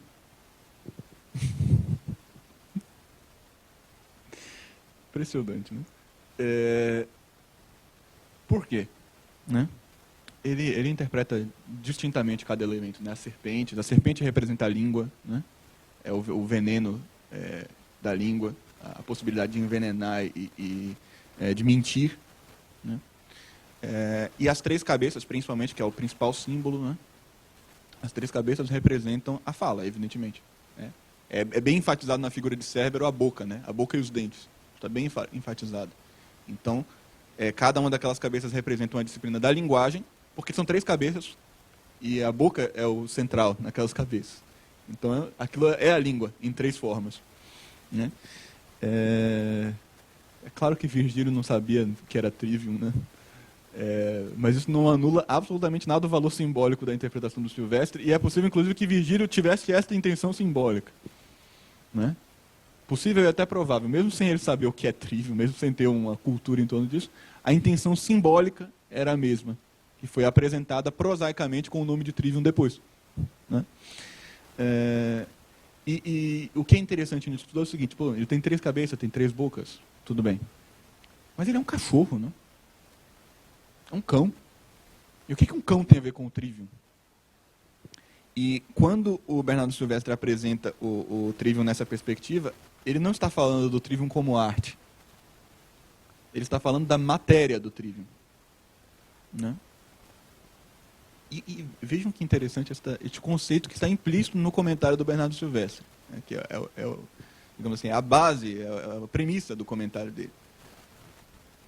Se Cérbero é um risco, é um perigo, é um cão, quer dizer, ele vai comer você, pelo amor de Deus, vai dilacerar você, partir você em pedacinhos, né? E aquelas serpentes vão picar você todo, e assim por diante. Se ele guarda o inferno, que é o lugar em que você se contempla a si mesmo como você é, né? O inferno é o lugar da verdade, é o lugar onde você vê toda a podridão e toda a sujeira que existe na sua alma. Se Cérbero guarda a verdade, né? Ele é este cão, e ele é o trivium, ou ele representa as 3 artes do trivium, é óbvio que ele não representa essas artes no sentido de artes, mas no sentido de os problemas ou as camadas da realidade que correspondem a estas artes. E quando Enéas dá este bocadinho envenenado para o Cérbero, o Bernardo Silvestre interpreta como: isso daqui é o domínio que o sábio adquire sobre as 3 artes liberais e que permite a ele descer ao inferno, assim por diante. Então, quer dizer, dominar as 3 artes liberais significa adormecer esta fera terrível que guarda o caminho da verdade, né, que vai morder, vai dilacerar, vai destruir você no processo, né, se você tentar entrar sem dominá-la. Né? E as artes, então, são vistas, nessa perspectiva, elas não são vistas como artes práticas, embora elas tenham esse valor prático também. Mas aqui elas estão sendo vistas como artes do autodomínio. Isso quer dizer mais ou menos assim: o sujeito que não domina, ou a sociedade em que essas 3 disciplinas não estão dominadas, pelo menos publicamente, é uma sociedade que tem uma espécie de cão gigante andando pelas ruas e destruindo, estraçalhando as pessoas nas ruas, né? E aparentemente as pessoas não se dão conta disso, né? Este cão está lá causando o caos, né? E as pessoas não se dão conta disso. Então, enfim, quer dizer, essa caracterização das 3 artes liberais como um perigo, como um inimigo, como o guardião da verdade que pode matar você no processo, né? ela é uma descrição do risco que essas camadas da existência apresentam se nós não as dominamos devidamente, né? As implicações disso, a partir deste símbolo, ficam com vocês. Vocês tirem as implicações, tem milhares, né? É um símbolo literário. Vocês veem no comentário do Bernardo Silvestre o poder de um símbolo como o Cérbero, né? Quer dizer, o que Virgílio estava querendo dizer ali? Bom, nem ele sabia exatamente. Se você pedisse para ele explicar assim, logicamente, talvez ele não tivesse nenhuma explicação, mas ele sentia e pressentia alguma coisa que ele estava colocando ali, registrando ali. E você vê o tamanho do poder dessa sugestão, que pode chegar a ser associada com as três artes liberais. É um poder muito grande. Ou pode chegar a ser associada com os três animais, as três feras de Dante também. As três cabeças do cérebro e as três feras de Dante são os vícios, né? Quer dizer, existem milhares de sugestões possíveis a partir daquele símbolo. Mas, em particular, então, mostrando esse risco e essas três camadas da existência como o cérebro, então Bernardo Silvestre nos mostra assim, a possibilidade de ver as três artes liberais como um perigo, né? Quando elas não estão devidamente dominadas, quando elas estão implícitas. Bom, então quer dizer, quando nós falamos da unidade do trivium, portanto, nós estamos falando, eu falei bastante das diferenças, né? Mas a unidade é o cão, né? As três artes são as cabeças, mas a unidade é o cão. E você percebe que é o mesmo cão em três cabeças, né? Então isso quer dizer, do que o trivium trata? Da vida humana. Né? O trivium é a ciência da vida humana. É a grande ciência da vida humana. Né? Por que esta ciência se dá por meio da linguagem, em primeiro lugar, pelo menos? Porque a linguagem é o espelho da vida humana e é o caminho pelo qual o intelecto compreende a vida humana. Né? É isso que fica implícito no uso dessas ciências da linguagem. Quer dizer, você precisa depurar a sua compreensão da vida humana a partir da linguagem até você chegar no conceito puro.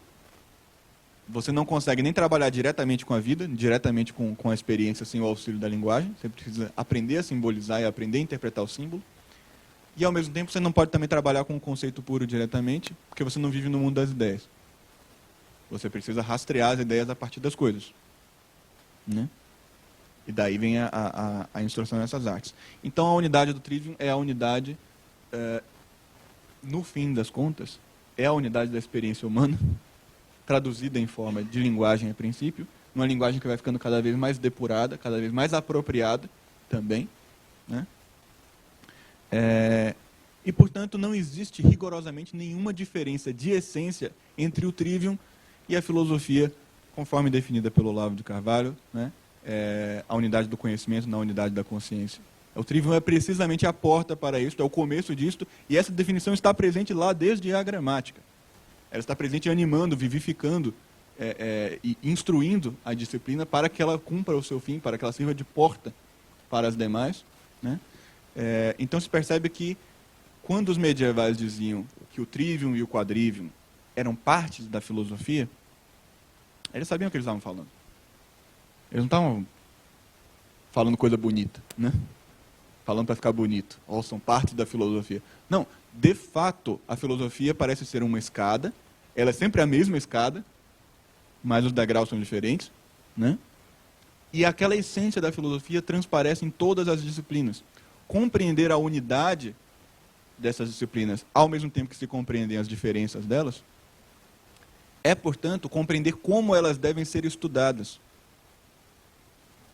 E daí vem a grande questão, quer dizer, a mesma disciplina, do mesmo modo que duas coisas, que a mesma coisa dita por duas pessoas não é a mesma coisa, né, como reza o provérbio, do mesmo modo, a mesma disciplina ensinada com finalidades diferentes não é a mesma disciplina. Ela ganha uma forma diferente a partir daquilo. Né? Vocês viram, por exemplo, essa questão das figuras de linguagem, né, quando elas são tiradas da gramática, como a própria gramática se destrói a partir daquilo. E por que elas foram tiradas da gramática? Porque a gramática começou a ser vista como o estudo da estrutura da linguagem. Um sentido muito mais pobre do que o que ela tinha antes. Né? Então, a partir desse momento, passa a parecer desnecessário estudar esse negócio de figuras de linguagem, ou se você estudar, vai parecer inútil, porque parece que não contribui para o fim. Então, a alguma hora, alguém vai acabar tirando esse negócio da reta. Né? E, no entanto, vocês viram que as figuras de linguagem aparecem nas 3 disciplinas, né? Sob formas e com finalidades diferentes. Né? E tudo isso que eu disse aqui poderia muito bem ser substituído pela explicação que o Olavo de Carvalho deu no Aristóteles em Nova Perspectiva, né? Sobre os 4 discursos, o seu papel, especialmente o seu papel social, né? Como eles se desenvolvem ao longo dos tempos. Né? De certo modo, essas explicações que eu dei aqui são desenvolvimentos do que está dito ali no Olavo, né? Em que ele, vejam só, encontra em Aristóteles a compreensão do trivium e, digamos assim, e ainda de mais um discurso que talvez possa ser representado pelo quadrivium posteriormente. Né? Ele encontra ali aquelas mesmas artes, desenvolve o sistema delas, como eu estou dizendo que ele se desenvolveu historicamente, né? Encontra, de certo modo, a unidade delas, embora eu creio que ele não diga exatamente desse modo como eu disse agora, com essa clareza que eu disse agora, o tema dele não era exatamente este. Tudo isso em Aristóteles. Aristóteles sabia o que era trivium? Não. Aristóteles teve alguma influência sobre a formação do trivium? Pouca. Do ponto de vista da lógica, principalmente, mas de resto, não. Né? Nem tem um tratado de gramática, nem tem. Tem uma retórica, mas a retórica dele não foi fluente. A retórica usada era Cícero, Quintiliano, né? Os autores romanos. Né? Então, vejam como também, né, o intelecto do Aristóteles alcançou, né, pelo menos se nós acreditarmos na tese exposta ali no livro do Olavo, ele alcançou o futuro, né, alcançou a formação que a coisa adquiriria, alcançou a forma que a educação adquiriria 1000 anos depois, digamos assim, né? Embora ele não tenha explicitado desta forma, ela estava, de certo modo, implícita no pensamento dele. Né?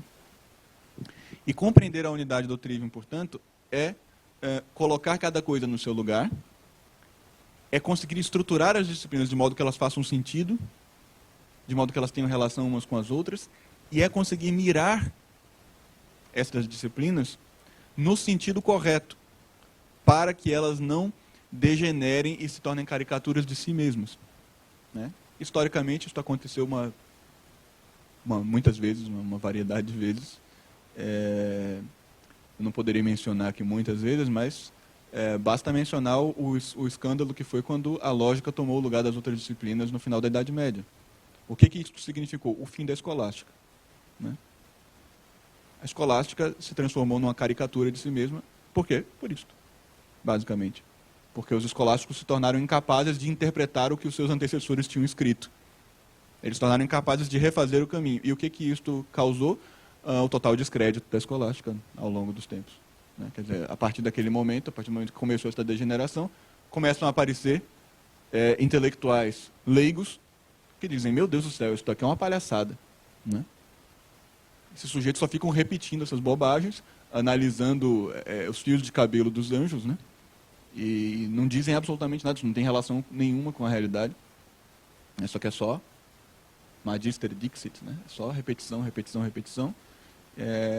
Em suma, é uma atividade, não é nenhuma arte, no sentido do Crisipo. Não é útil à vida. Então não é uma arte.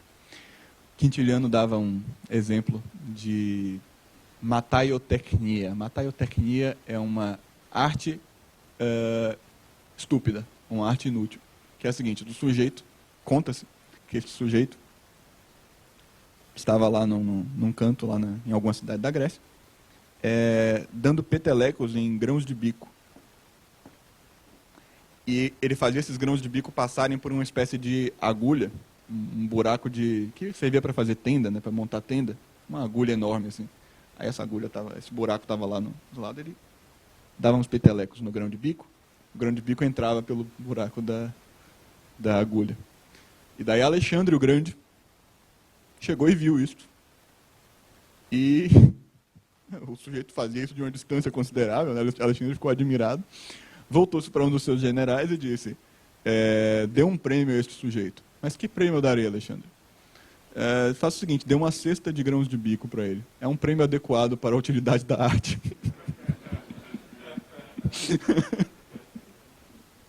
Quer dizer, uma arte bem difícil, deve ter levado um tempo para ele se aperfeiçoar naquilo, mas digamos que não serve para muita coisa, né? Então, o perigo de não compreender a função das disciplinas num sistema maior, que conduz a uma finalidade elevada, é que elas se tornem fins em si mesmas e, portanto, se tornem parecidas com esse sujeito que ficava lá dando petelecos em grãos de bico, né? O que poderia muito bem ser a caracterização de uma pena no inferno. O sujeito ficar lá dando petelecos em grão de bico para o resto da eternidade. Então, este é o maior cuidado, então, que nós precisamos ter. E esta é a utilidade, portanto, de se falar na unidade do Trivium. Obrigado pela atenção. Oi, meu nome também é Rafael.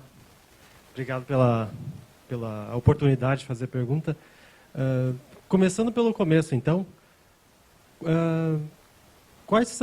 como é que eu vou hoje, se a gramática que a gente pega hoje é só análise de texto em si, substantivo, adjetivo, como é que eu vou fazer que bibliografia que eu vou buscar para conseguir fazer essa análise dos símbolos e ter uma compreensão maior daí? Por exemplo, da poesia, que às vezes é tão difícil de compreender.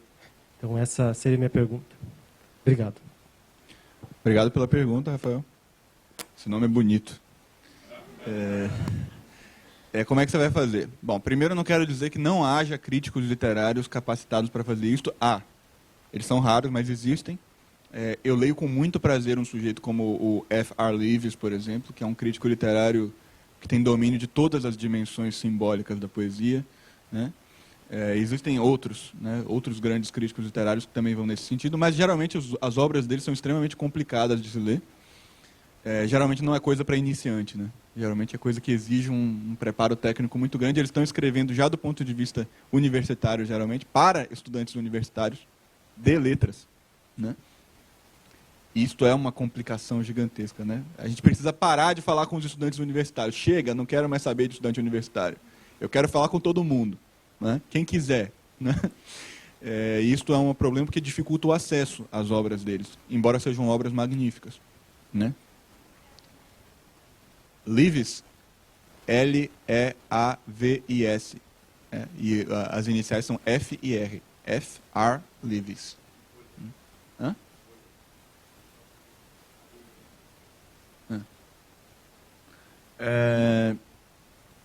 Não é Leavis, é Leavis mesmo, né? Com I. Bom, mas embora haja esses críticos literários, o acesso é difícil a eles, os livros deles às vezes são complicadíssimos. Então, qual é o mecanismo mais natural? Primeiro, evidentemente, é preciso ter a formação básica na língua, e daí nós falamos de gramática em sentido estrito. Preciso dominar de algum modo aquelas categorias, né? Pelo menos basicamente, né? Para conseguir ler e entender mais ou menos um texto simples, né? É preciso ter acesso ao alfabeto, por exemplo, né? Ser alfabetizado corretamente, que já é um problema no Brasil, porque com o método socioconstrutivista, as pessoas são todos analfabetos funcionais, as escolas não estão mais alfabetizando a molecada, então você precisa se realfabetizar, né? Então isso daí é um problema de gênero diferente. Se você quiser resolver esse tipo de problema, eu falo, cara, sei lá, aprende latim, cara. Estuda lá a gramática latina do Napoleão Mendes de Almeida, entendeu? Que aí você resolve mais ou menos esses problemas. Porque se realfabetizar com método de criança também é difícil, né? Aí entra a psicologia também adulta, que não aguenta, né? A abelhinha, né? A bola, babebi bobu, aí fica difícil, né? Então, eu sugiro o seguinte, estuda uma língua estrangeira, né? O latim é uma ótima língua para fazer isso, por ser a nossa língua mãe e ter uma estrutura muito sólida para entender a nossa gramática. Estuda uma língua estrangeira bem. Não é estudar como fazem em cursinho, que é aquele negócio de só ficar repetindo o que o professor fala. Hi, né? Não é isso. Estuda as categorias gramaticais, aprende a fazer análise sintática. Né? Que aí você vai resolver esses problemas mais básicos de alfabetização, se você os tiver. Agora, quando entra na interpretação mesmo, na parte de figuras de linguagem, alegoria, símbolo, como é que interpreta isso para chegar no resultado final, no efeito estético. O que a gente precisa? Comentários. Há uma tradição pedagógica dos comentários. Quer dizer, professores sempre escreveram comentários. Não tem os comentários de Tomás de Aquino a Aristóteles? Pois é, isso daí não nasceu com Tomás de Aquino escrevendo para Aristóteles. Isso daí nasceu com professores de gramática escrevendo comentários literários. Tomás de Aquino só estava ali reproduzindo um gênero em outra disciplina, né? Isso não nasceu na filosofia. E era super comum.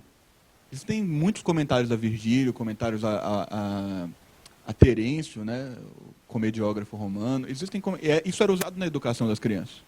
Né? Os grandes professores, os professores eminentes, geralmente escreviam um comentário para se firmar como eruditos e assim por diante. E esses comentários eles faziam basicamente o efeito de uma aula de interpretação de texto. Ele ia lá e falava, veja, isso daqui é uma figura de linguagem, ela está aqui por causa disso, o que o autor quer dizer é isso, compare isso com a outra figura de linguagem, tem no verso tal, e blá, blá, blá. Né? Era uma aula de interpretação de texto por escrito, que era usada geralmente pelos professores como base para instruir os alunos. Então, antes de mais nada, nós precisamos de professores formados neste assunto, e nós precisamos de comentários que eles possam usar como material de base. Eu estou fazendo isso. Eu aqui com o meu parceiro Renan Martins, né, meu editor, nós estamos na Editora Concreta, já fechamos o projeto de comentar as metamorfoses de Ovídio traduzidas por Boccaccio. Eu estou comentando essas metamorfoses. A gente vai botar isso nas prateleiras, vai botar isso nas casas das pessoas, né, para as pessoas usarem para educar os filhos, para as pessoas usarem para educar seus alunos. Deus queira que algum professor se interesse por isso, né? E a gente vai fazer o livro, vai formatar o livro todo para ele ser usado didaticamente, né? A única exigência vai ser que a pessoa esteja alfabetizada. O resto dos comentários vão tentar suprir, né? E é isso que nós precisamos, instrumentos didáticos. Agora, por que as pessoas pararam de escrever comentários literários? Eu acho que se tornaram incapazes, né? Por que os professores universitários não escrevem comentários didáticos? Ou porque são petulantes demais e acham que isso está abaixo do nível deles, o que é bastante questionável, quando você conhece os professores universitários, né? Ou eles, de fato, não sabem mais o que dizer, eles não têm o que escrever.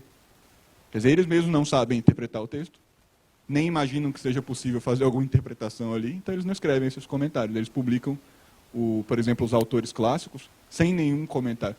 Eles dizem que, quando tem comentário, geralmente não é comentário, você vai lá ver, é nota, né? Afrodite, deusa do amor. Pô, ajudou assim pra caramba, né? Nossa, meu Deus, né? Então, falta de vergonha na cara dos intelectuais brasileiros que não fazem esse tipo de trabalho, não ajudam a melhorar o nível educacional, e falta de oportunidade dos jovens que querem aprender a fazer isso, mas também não tem os meios. Como você falou, a bibliografia é difícil de acessar. Sim, eu estou há 5 anos pesquisando esse negócio, nas fontes. É difícil, sim, não é fácil de você achar essas informações, de você ver como é que era feito. Tem coisa que não dá para saber como era feito, não tem documento, e você precisa imaginar, né? Então é difícil, sim. O que precisa? Precisa de gente instruída no assunto, né? Então eu estou dando curso sobre isso, agora a formação literária da criança, estou dando um curso só sobre esta técnica da gramática, focado em pais e, queira Deus, em professores, né, se houver, exatamente para ter um pequeno grupo de pessoas que conheçam, pelo menos, o que tem que ser feito, quais são os passos, etc., e que possam ser contratadas, né? Porque daí nós temos uma saída para isso. Uma coisa muito importante a respeito das disciplinas liberais elas são complicadas demais para o sujeito aprender lendo um livro. É complicado, o sujeito precisa estudar. Não é ler um livro e vai sair sabendo. Isso aí não existe. Isso aí exige prática, exige treino, é um exercício, é como musculação. Você treina e você fica forte. Então, o sujeito que está meramente curioso, interessado, ele não vai dominar a disciplina. O sujeito precisa se profissionalizar até um certo ponto nela, né? Ele precisa entrar a fundo mesmo. Então, nós precisamos ter material para treinar as pessoas. Esse é o ponto. Eu espero ter respondido a tua pergunta, Rafael. Oi. Primeiro, eu gostaria de parabenizar pela excelente palestra e fazer uma pergunta bastante pontual, que é se o uso das falácias pode ter uma finalidade retórica legítima. Você pensa em algum exemplo de falácia em particular? Não, de maneira geral, algo que induza, por exemplo, um erro lógico, mas que tem uma finalidade boa retórica. Sim. As falácias podem ter finalidades poéticas e retóricas, ambas, né? E as finalidades podem ser perfeitamente legítimas e podem ser, inclusive, geniais e dignas de todo louvor e aprovação, né? Quer dizer, o que é uma falácia do ponto de vista lógico, do ponto de vista retórico, pode ser quase que um malabarismo. Digamos assim, o sujeito... Vamos supor a seguinte hipótese. Você está diante de um caso, né? Você tem que defender um sujeito, você sabe que ele é inocente, né? Porém, para você chegar a conseguir explicar como é que ele foi incriminado, vai ser muito complicado e provavelmente a cabeça do juiz vai ficar cansada antes de você conseguir chegar no meio da história. Certo? Você precisa dar um salto aí. Não adianta você dizer a verdade como ela aconteceu. Às vezes, inclusive, a verdade é inverossímil. Você conta a verdade e o cara não acredita. Então, nessas situações, o que você faz? Você usa um atalho. Você fala, olha, se eu contar a verdade, ele não vai acreditar. Mas se eu fizesse malabarismo aqui, ele vai acreditar, o inocente sai da cadeia. Maravilha. Né? Outro caso ainda mais complicado. E se o seu cliente é culpado? E você sabe que ele é culpado. Porém, ele é o único capaz de salvar o Estado de uma crise. Ele é o único cara capaz de matar o ditador que está no poder, né? O que você faz? Você admite que o cara é culpado, deixa o cara perder a causa, porque não defende ele, porque não, ele é culpado, a justiça tem que prevalecer e assim por diante. Ou você pensa no bem comum e salva o cara da cadeia para ele poder salvar o povo. Tá entendendo? Esse tipo de decisão é a decisão política. É o tipo de decisão que o sujeito simplório, o sujeito burro, não consegue tomar. Ele vai tomar sempre a decisão errada. No caso, ele vai se recusar a defender o cara porque o cara é culpado no crime X, né? E vai colocar o povo todo numa situação trágica porque ele não quis passar por cima de um mal menor, né? Quer dizer, é um cálculo de prudência que o sujeito faz. Então, num tipo de caso complexo, como a vida real apresenta, o uso de falácias, de sofismas, às vezes é perfeitamente justificável. O uso de mentiras, às vezes, é justificável, né? O que tem de tão errado em mentir? Se um ladrão entra na tua casa e pergunta onde é que está sua mãe, aí você vai contar, está escondida dentro do guarda-roupa aqui, tá? Né? Pelo amor de Deus, né? Então, quer dizer, isso que você falou, essa pergunta que você falou é sugestiva porque está implícito nela essa questão de, como é que se diz, do moralismo kantiano, né? Essa questão de, veja bem, e que a própria interpretação logicizante de um discurso retórico, ela é em si mesma kantiana nesse sentido. Porque o sujeito está tentando abstrair as condições concretas em que a situação aconteceu, né, para julgar moralmente o outro. Isso daí é errado, é coisa de gente burra, né? É coisa de gente burra e às vezes de gente maliciosa mesmo, que quer falar mal dos outros sem motivo, né? O sujeito salvou a República e você vai lá falar mal dele porque ele, né, soltou o cara, sei lá, o cara fez qualquer coisa aí, roubou um passatempo no mercado, né? Pô. O cara precisa salvar a República, pelo amor de Deus. Então essas decisões só podem ser tomadas por políticos, né? Essas decisões não pertencem ao campo da moralidade pura, né? Bom, eu não sei se a minha resposta foi satisfatória, mas basicamente é isto. A falácia pode sim ser usada com louvor num discurso retórico e no poético também. Você quer ver como ela é usada num discurso poético com louvor? Abre Platão. Ali é um discurso poético que usa de recursos, de sofismas, de falácias, com alguma constância, para criar situações que induzam o sujeito à filosofia. No caso, o sujeito é você, que está lendo, né? Aquela falácia em si, quando ela é analisada, você vê que ela tem um sentido técnico ali, que aquilo não é o Sócrates trapaceando, digamos assim, que aquilo tem uma relação com o caráter do interlocutor dele, com o tipo de situação de discurso em que eles estão, E quando você vê que aquilo é uma falácia, aliás, saber que aquilo é uma falácia é parte da interpretação do texto. O Bernardo de Chartres, que ensinava gramática, ele também ensinava a interpretar falácia, a achar a falácia, com esta função. Fala, ó, se ele está usando esta falácia, por que ele está usando? Temos que achar um motivo literário aqui. Daí você acha o motivo. Então, esta falácia é apropriada a esta situação. E o que a gente tira disso? Dali você tira uma situação propriamente filosófica, um sentido propriamente filosófico da escolha de Sócrates naquele momento. Né? Então, para você interpretar as ações de Sócrates, você tem que dominar esta habilidade de julgar os casos concretos, considerando todo o contexto. Né? É por isso que hoje em dia tem um monte de platonista aí que entende nada, né? Falar de Platão é sofista, que Platão... Né? Sabe, o cara não sabe... É isso que eu estou falando, o cara não consegue ler Virgílio e quer ler Platão. Então, fala com a minha mão, entendeu?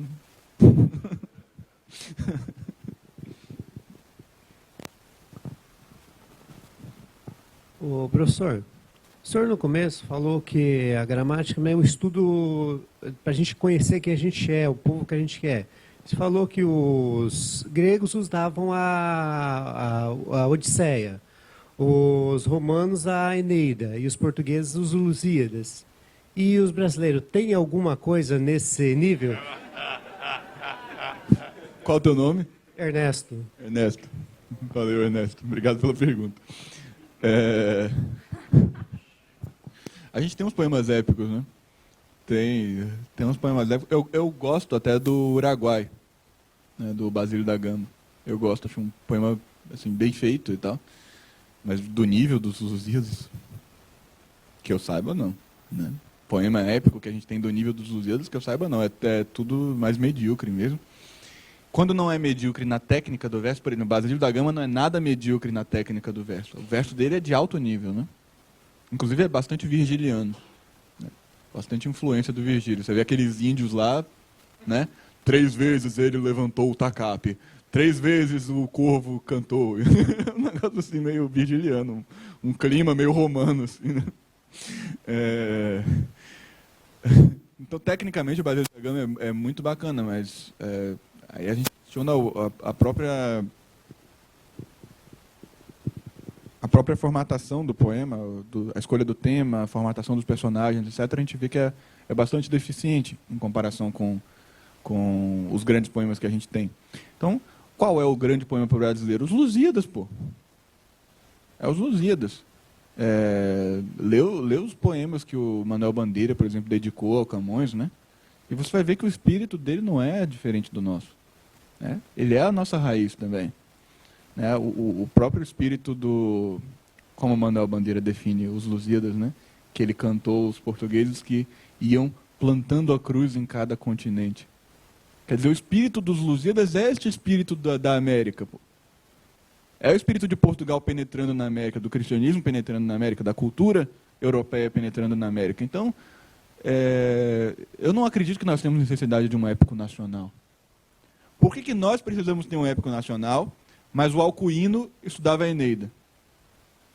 Porque Alcuino era latino. Do ponto de vista dele, a Eneida era o poema dele. Era a tradição cultural dele. Não é dos outros. Camões também é nosso. Aliás, Virgílio também é nosso, tá? Nós somos latinos também, caramba. Né? Todos nós somos. Sabe aquele mito da cidade eterna? Está lá no Virgílio, quando Júpiter, Vênus está choramingando como o filho dela é tratado, né? Enéas é maltratado, os troianos são maltratados por Júpiter, que deixa todos esses desastres acontecerem com eles. Daí Vênus está lá choramingando e Júpiter fala, ó, filha, calma. Porque eu te prometo uma coisa, os teus troianos terão um império sem fim. Para ele eu não colocarei limites de tempo nem de espaço. Hoje em dia o sujeito, como é o Alden. O Alden pega lá e fala, ei, ó, Virgílio, sua profecia não deu certo. Quem disse? Do ponto de vista do Alcuino, a profecia do Virgílio deu certo. Do ponto de vista de Dante, a profecia de Virgílio deu certo. Por quê? Qual é este império sem fim e sem limites de tempo e de espaço? É Roma. Roma caiu? Caiu mesmo? Ou será que Roma hoje é a sede do papado e a sede do cristianismo? Será que o cristianismo não é Roma em algum sentido? Será que aquela Eneida não é uma prefiguração natural, naturalista, pagã, vamos dizer assim, racional, de um ideal que se realizaria na história e que nós veríamos não limitado por limites geográficos e de tempo, mas limitado apenas por uma fé, por uma convicção, por uma cultura, por um modo de existir no mundo, um modo peregrino de existir no mundo, que é o modo de Enéas, caramba. Enéas é um peregrino exilado da sua cidade natal, forçado a viver na terra dos outros, sonhando com o dia em que ele voltará à Troia renascida, Jerusalém celeste. Então, será que a profecia estava errada? Para Alcuino, não. Alcuino se sentia parte daquela profecia. Ele era um romano também, né? E nós somos romanos também nesse sentido. Está entendendo? Então, quer dizer, não tem essa necessidade do épico nacional. Brasileiro estuda brasileiro, português estuda português. Ao contrário, né? Nós somos cidadãos da Europa e, sendo cidadãos da Europa, somos cidadãos de Roma. Em primeiro lugar, de Roma. Roma é a origem da Europa, né? Roma é a Europa, dizia o T.S. Eliot, né? Roma é a Europa, caramba. A Eneida é o clássico de todos nós, na expressão do T.S. Eliot, e Roma é a Europa. Roma é a unidade da Europa. Então nós somos todos romanos, né? Então o que eu quero dizer é isto. Nós temos que estudar Camões, sim. Camões é o nosso poeta pátrio, é o poeta da nossa língua e, portanto, da nossa pátria, porque a nossa pátria é a nossa língua. E Virgílio é o poeta da nossa alta cultura também. E, num certo sentido, Homero também é. Um pouco mais de... Virgílio mais distante do que Camões e Homero mais distante do que Virgílio. Mas também é porque ele entrou também em Virgílio para a nossa cultura, por meio de Virgílio e depois por outros meios. Então, quer dizer, isso tudo é nosso. Chega desse negócio de dizer nós somos marginais, nós somos um país que nasceu há 500 anos. Nasceu 500 anos, ô caramba, nós nascemos há 2.500 anos, está entendendo? Então, nós temos direito a tudo isso. Isso daí é tudo nosso. Não é assim, caviar e champanhe para os europeus e para a gente é feijoada com feijoada com farofa. Está entendendo?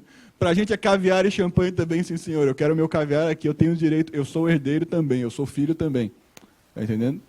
A gente tem que reivindicar a nossa herança, digamos assim. E dizer assim, tem mais, vamos fazer melhor do que vocês. Que vocês não souberam tratar, a gente vai tratar melhor. Tá certo? Então é Camões na veia.